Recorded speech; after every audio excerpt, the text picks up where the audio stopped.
Welcome to Gainesville House Talk channel. Today's topic: why am I being asked to sign a written buyer agreement? Hello everyone.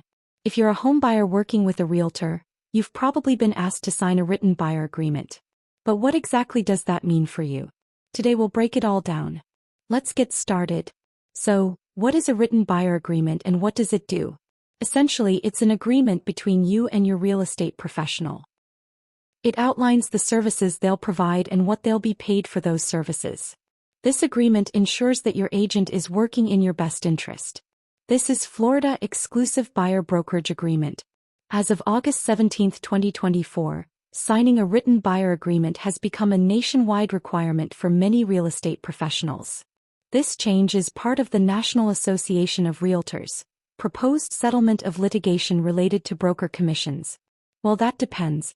In some places, these agreements have been required for years, while in others they're entirely new. Regardless, they are now a nationwide requirement for many real estate professionals. These agreements clearly lay out what services you expect from your real estate professional and what they will be paid.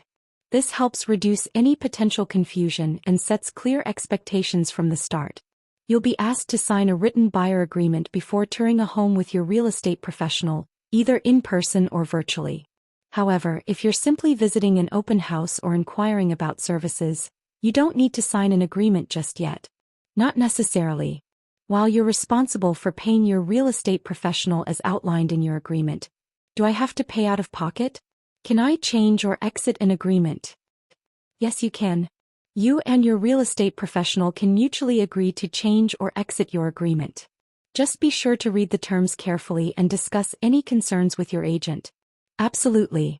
You should feel empowered to negotiate any aspect of the agreement with your real estate professional. This includes services, length of the agreement, and compensation. Remember, compensation is negotiable and not set by law. Only sign an agreement that reflects what you have agreed to.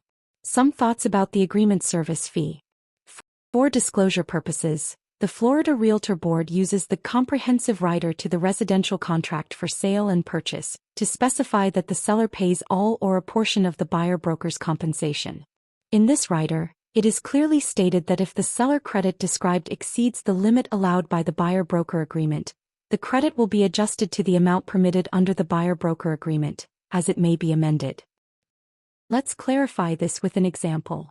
If the buyer-broker agreement stipulates that the buyer pays 2.5% of the purchase price as buyer-broker compensation, the buyer cannot ask the seller to pay more than this 2.5% even if the seller is willing to do so. On the other hand, the buyer and the buyer-broker can mutually agree to modify or terminate their agreements.